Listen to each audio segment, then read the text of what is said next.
The Little Match Girl. Most terribly cold it was. It snowed and was nearly quite dark, and evening, the last evening of the year. In this cold and darkness there went along the street a poor little girl, bareheaded and with naked feet. When she left home she had slippers on, it is true, but what was the good of that? They were very large slippers, which her mother had hitherto worn, so large were they, and the poor little thing lost them as she scuffled away across the street, because of two carriages that rolled by dreadfully fast. One slipper was nowhere to be found. The other had been laid hold of by an urchin, and off he ran with it. He thought it would do capitally for a cradle when he, some day or other, should have children himself. So the little maiden walked on with her tiny naked feet that were quite red and blue from cold. She carried a quantity of matches in an old apron, and she held a bundle of them in her hand. Nobody had bought anything of her the whole livelong day. No one had given her a single farthing. She crept along trembling with cold and hunger, a very picture of sorrow, the poor little thing. Flakes of snow covered her long fair hair, which fell in beautiful curls around her neck, but of that, of course, she never once now thought. From all the windows the candles were gleaming, and it smelt so deliciously of roast goose, for you know it was New Year's Eve. Yes, of that she thought. In a corner formed by two houses, of which one advanced more than the other, she seated herself down and cowered together. Little feet she had drawn close up to her, but she grew colder and colder, and to go home she did not venture, for she had not sold any matches and could not bring a farthing of money. From her father she would certainly get blows, and at home it was cold too, for above her she had only the roof, through which the wind whistled, even though the largest cracks were stopped up with straw and rags. Her little hands were almost numbed with cold. Oh, a match might afford her a world of comfort, if she only dared take a single one out of the bundle, draw it against the wall, and warm her fingers by it. She drew one out. Whisht! How it blazed, how it burnt! It was a warm, bright flame like a candle as she held her hands over it. It was a wonderful light. It seemed really to the little maiden as though she were sitting before a large iron stove, with burnished brass feet and a brass ornament atop.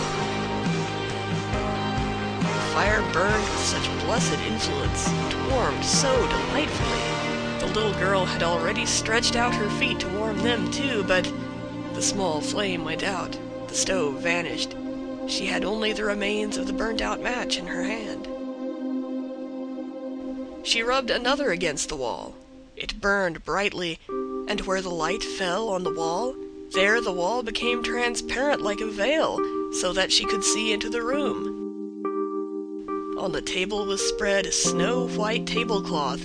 Upon it was a splendid porcelain service, and the roast goose was steaming famously with its stuffing of apple and dried plums. And what was still more capital to behold was, the goose hopped down from the dish, reeled about on the floor with knife and fork in its breast, till it came up to the poor little girl, when the match went out, and nothing but the thick, cold, damp wall was left behind. She lighted another match. Now there she was sitting under the most magnificent Christmas tree. It was still larger and more decorated than the one which she had seen through the glass door in the rich merchant's house. Thousands of lights were burning on the green branches, and gaily colored pictures, such as she had seen in the shop windows, looked down upon her. The little maiden stretched out her hands toward them when the match went out. The lights of the Christmas tree rose higher and higher. She saw them now as stars in heaven. One fell down and formed a long trail of fire. "Someone is just dead," said the little girl, for her old grandmother, the only person who had loved her and who was now no more, had told her that when a star falls, a soul ascends to God. She drew another match against the wall. It was again light, and in the luster there stood the old grandmother, so bright and radiant, so mild, and with such an expression of love. "Grandmother," cried the little one, "oh, take me with you. You go away when the match burns out. You vanish like the warm stove, like the delicious roast goose, and like the magnificent Christmas tree." And she rubbed the whole bundle of matches quickly against the wall, for she wanted to be quite sure of keeping her grandmother near her.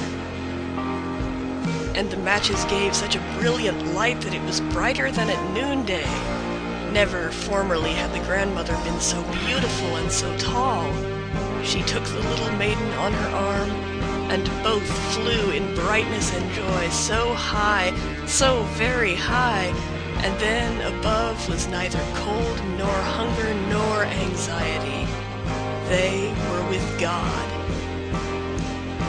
But in the corner, at the cold hour of dawn, sat the poor girl, with rosy cheeks and with a smiling mouth, leaning against the wall, frozen to death on the last evening of the old year. Stiff and stark sat the child there with her matches, of which one bundle had been burnt. She wanted to warm herself, people said.